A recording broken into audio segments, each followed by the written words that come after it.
कि हमको अफीम जो खिला दी गई है उसका इलाज पहले करना पड़ेगा। और अफीम क्या है? हिंदू मुसलमान वाली अफीम। 4 साल 11 महीने हम लोग इंसान रहते हैं। जैसे 1 महीने चुनाव आता है, कोई ठाकुर हो जाता है, कोई ब्राह्मण हो जाता है, कोई दलित हो जाता है, कोई पिछड़ा हो जाता है, कोई अगड़ा हो जाता है, कोई हिंदू हो जाता है, कोई मुसलमान हो जाता है। बंद कीजिए ये सब। 135 करोड़ हिंदुस्तानी हैं हम लोग और 135 करोड़ हिंदुस्तानियों का ये मुल्क है। आप क्या कर रहे हैं इस देश के अंदर? भारत के बजट को पढ़िए। और बिल्कुल सही कहा था चौधरी चरण सिंह जी ने कि एक निगाह अपने खेत पर रखो और एक निगाह दिल्ली के तख्त पर रखो। अगर खेत से निगाह हटी तो फसल बर्बाद हो जाएगी, दिल्ली के तख्त से निगाह हटी तो नस्ल बर्बाद हो जाएगी।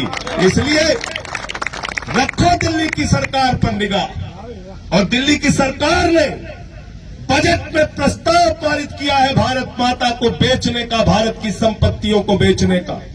ये कहते हैं भारत माता की जय, हम भारत की रेलवे बेचेंगे। भारत माता की जय, हम भारत की steel authority of India limited बेचेंगे, कोल इंडिया बेचेंगे, LIC बेचेंगे, बैंक बेचेंगे, FCI बेचेंगे, BPCL बेचेंगे, स्टेडियम बेचेंगे, पानी बेचेंगे, बिजली बेचेंगे, सब बेचेंगे। सब कुछ बेच के भारत माता की जय होगी क्या? 6.5 लाख करोड़ का प्रस्ताव बजट में रखा है सरकार ने कि हमें 6.5 लाख करोड़ रुपए कमाना है। किस बात से? सरकार की संपत्तियां बेच के 6.5 लाख करोड़।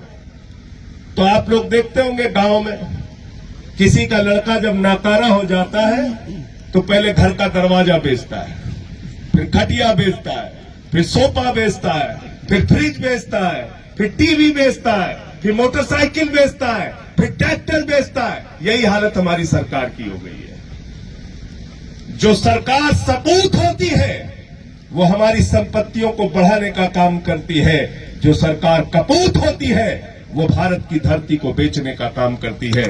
इसलिए मैं कहना चाहता हूं, मुद्दे बहुत हैं, लड़ाई बहुत है और इस लड़ाई में संसद का सत्र आएगा, वहां भी आपको आपकी आवाज को उठाने का काम करूंगा।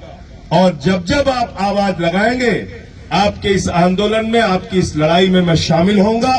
LIU के लोगों से, यहां इंटेलिजेंस के जो लोग हैं उनसे मैं कहना चाहता हूं, जाकर अपने जिलाधिकारी को बता दो, अपने मुख्यमंत्री जी को संदेश दे दो, यहां जमीन पे कूड़ा नहीं गिरेगा। अगर प्रस्ताव पारित हुआ है तो यहां स्कूल बनेगा, अस्पताल बनेगा, सम्राट मिहिर भोज जी की याद में पंचायत भवन बनेगा। गलत तो नहीं कह रहा हूं? गलत तो नहीं कह रहा हूं? गलत तो नहीं कह रहा हूं?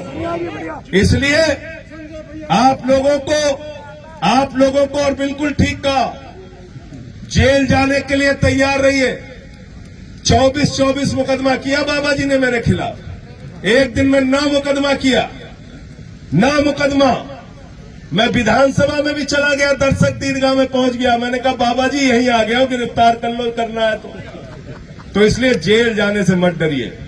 और वैसे भी इसमें तो फौजी लोग हैं, ये तो कितने दुश्मनों के छक्के छुड़ा चुके हैं।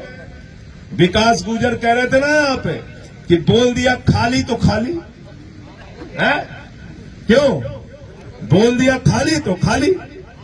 तो अब यहां दिमाग मत लगाना, ये जमीन छोड़ दो, यहां पे स्कूल बनेगा, अस्पताल बनेगा, पंचायत भवन बनेगा।